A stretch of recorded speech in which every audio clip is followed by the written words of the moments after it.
Yes. Welcome, everyone. Cannabis News with Joe Klare. It's August 13th, 2018. It's presented, as always, by the Marijuana Times. Check us out at marijuanatimes.org. Click the video tab there. You can find this show, a bunch of great articles, all of our social media networks.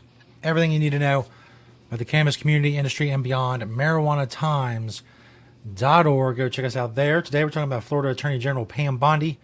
She's fighting for the right of the state of Florida to ban smokable marijuana when it comes to medical marijuana in Florida. I'll talk about that. Also, the Wrigley Billionaire, getting into the cannabis industry. And another story from Florida, a school board in Florida is allowing medical marijuana use at the school. Talk about all of that coming up. But first, of course, Cannabis News brought to you by NatureSide, nature-side.com. Side is spelled CIDE. Check out their organic, all-natural pesticides. Grow safe and poison-free. Don't use harmful chemicals. Be regulatory compliant in the state that you are growing in. You don't get caught up and lose your license to grow and all that. Use approved pesticides. Check out NatureSide, nature-side.com, a proud sponsor of Cannabis News. Excuse me. First story by yours truly over at marijuanatimes.org.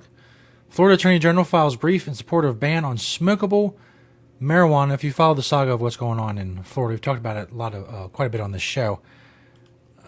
In 2017, the Florida legislature, and one of the many delays and problems with the program, but specifically in 2017, the legislature in Florida banned smokable marijuana when it comes to what patients can use in the medical marijuana program, be allowed to use them and purchase and whatnot.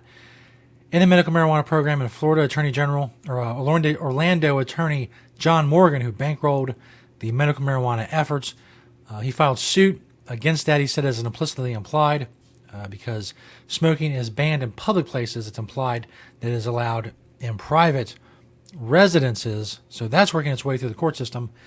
In regards to that, Florida Attorney General Pam Bondi filed a 57-page brief, saying in part, quote, notably, the legislature considered evidence of the health hazards of smoking and concluded that smoking marijuana constitutes a harmful delivery method. Oh, that's good. The lawmakers, the legislature in Florida, they decided that. That's good. They decided more things. Well, we continue. Time and again during debate, elected members of Florida's legislature emphasized that the amendment is exclusively about medicine and that smoking is antithetical to good medicine. In considering these health-related factors, the legislature reasonably determined that the harms caused by smoking, including harms to patients and those exposed to secondhand smoke, were ample reason to exclude smoking from statutory definition of medical use. So, the Florida legislature gets to decide that. Why? Why? Is this because that's what we've gotten used to? Here, the legislature decides what's a viable medical delivery method. Yeah, they should decide that. Why? Why? I don't understand. What gives them the expertise necessary to decide medical questions for medical marijuana patients in Florida?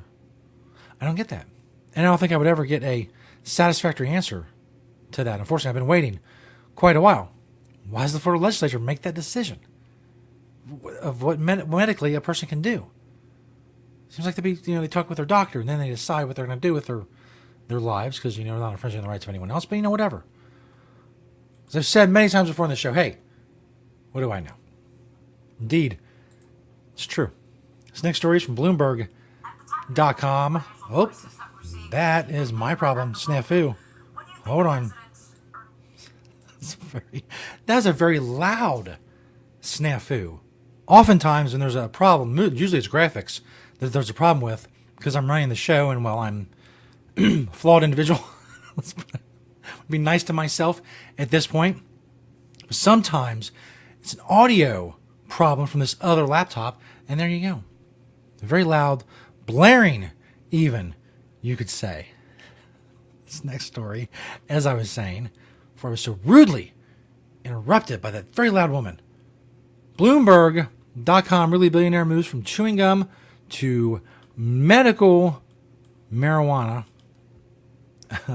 William Wrigley Jr. II. Is that really a thing? William Wrigley Jr. II. I thought you were either a junior or the second. Oh, I don't know. I'm not going to get bogged down in that. Who helped orchestrate the sale of his family's business to Mars Incorporated in 2008, led a $65 million investment round for Sutera Wellness, a medical cannabis startup in Georgia with licenses to operate in Florida and Texas.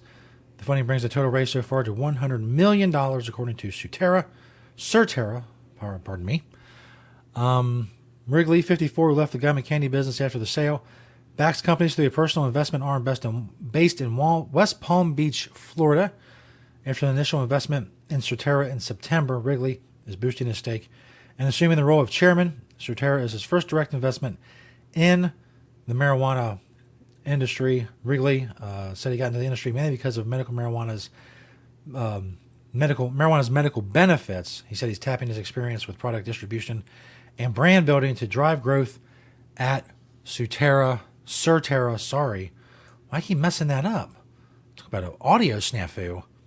When I understood the massive benefits, it really changed my mind about the industry, Wrigley said. You don't see too many opportunities to have that kind of impact in an industry that's being created from scratch. Well, it's undoubtedly a great investment. If you're investing in legal marijuana, that's probably the place you want to be. It's going to be a fast-growing industry. It is a fast-growing industry. And it's just going to accelerate its growth as time goes on. This last story is from WSVN.com. Broward School Board in Florida unanimously votes to allow medical marijuana use on school grounds. Broward County School Board unanimously approved a medical marijuana policy that will allow students to receive medical marijuana treatment on school grounds under tightly controlled conditions. Under the policy, students will be given non-smokable products such as oils, tinctures, edibles, or lotions administered by a parent, guardian, or caregiver. I was involved with the creation of the policies, and I think Broward County Schools took a very unique, bold step, said Seth Hyman, whose daughter suffers from epilepsy. According to the policy, school nurses and staff would not be allowed to store or administer the product. Hyman said, I am the caregiver for my daughter.